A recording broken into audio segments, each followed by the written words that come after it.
Hello students, RR के study point पर आपका बहुत बहुत वेलकम। काफ़ी दिनों बाद ये हम लॉन्ग वीडियो लेके आए हैं, कुछ समस्या होने के कारण स्वास्थ्य संबंधी। और जो हमारा टॉपिक चल रहा था स्टूडेंट्स, वो था नदियाँ।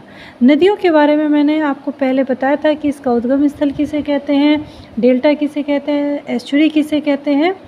और उसके बाद हम नदी पर आए थे, सिंधु नदी। ठीक है स्टूडेंट्स, मेरे चैनल पर बने रहें और मेरे चैनल को ऐसे ही अपना प्यार देते रहें, लाइक और सब्सक्राइब ज़रूर करते रहें। तो सिंधु नदी तंत्र को हम पढ़ेंगे। सिंधु नदी का जो उद्गम स्थल है स्टूडेंट्स, वो तिब्बत में है। तिब्बत के मानसरोवर झील के पास चेमा युंगटुंग ग्लेशियर है, जिसे पोखर हिमानी भी कहते हैं।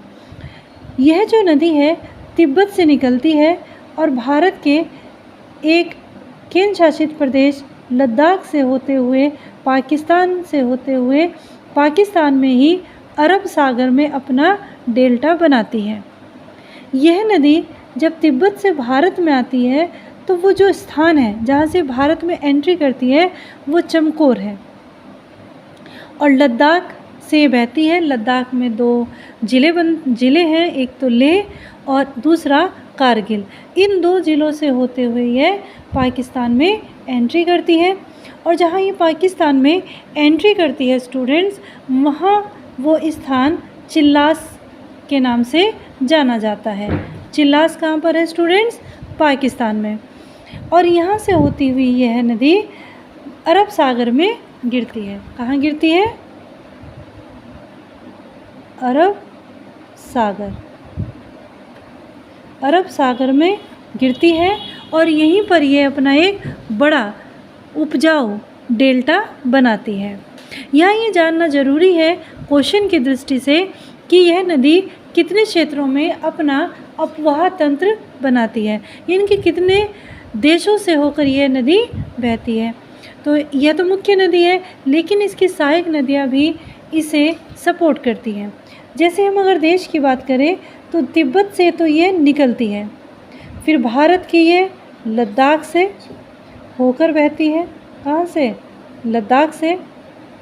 फिर ये पाकिस्तान में एंट्री करती है और अफ़गानिस्तान से इसकी कई सारी सहायक नदियाँ बहती हैं।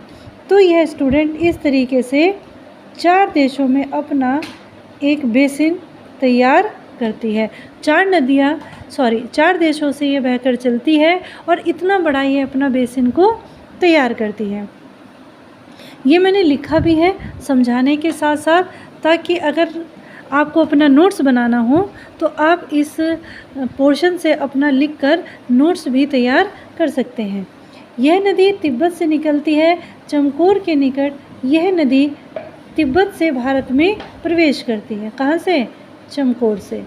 भारत में लद्दाख केंद्र शासित प्रदेश, जिसे यूनाइटेड टेरिटरी भी कहते हैं, से होकर यह पाकिस्तान में चिल्लास स्थान से प्रवेश करती है तथा पाकिस्तान में ही यह अपना अरब सागर में एक डेल्टा बनाती है, जो उपजाऊ होने की दृष्टि से बहुत ज़्यादा महत्वपूर्ण माना गया है।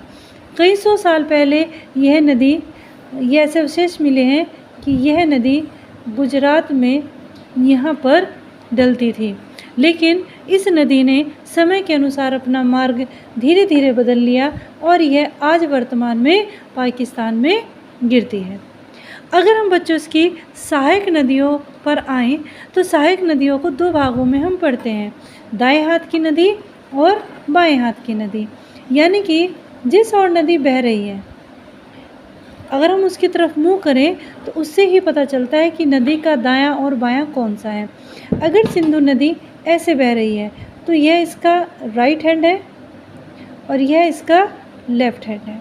यानी कि इसी से पता लगाते हैं हम कि राइट हैंड की नदियाँ सिंधु की कौन सी है और लेफ़्ट हैंड की नदियाँ सिंधु की कौन सी हैं।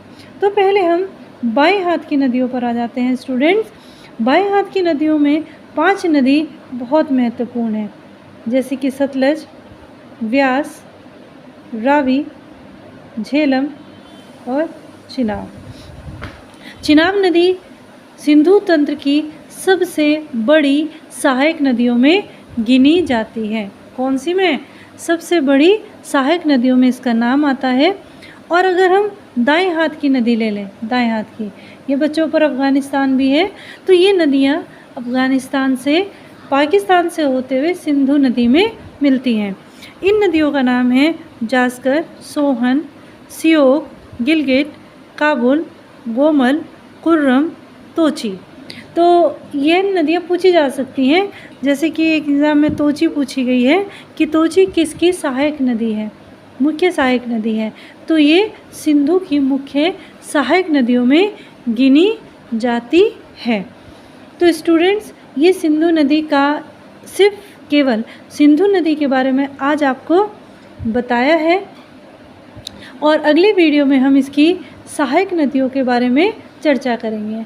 मैंने लास्ट वीडियो में आपको क्या बताया था उसके बारे में आप मुझे कमेंट करके बताएं, और इस वीडियो में आपको अगर कोई पॉइंट ना समझ में आया हो, ना क्लियर हुआ हो, तो इसमें भी आप मुझे कमेंट करके पूछ सकते हैं।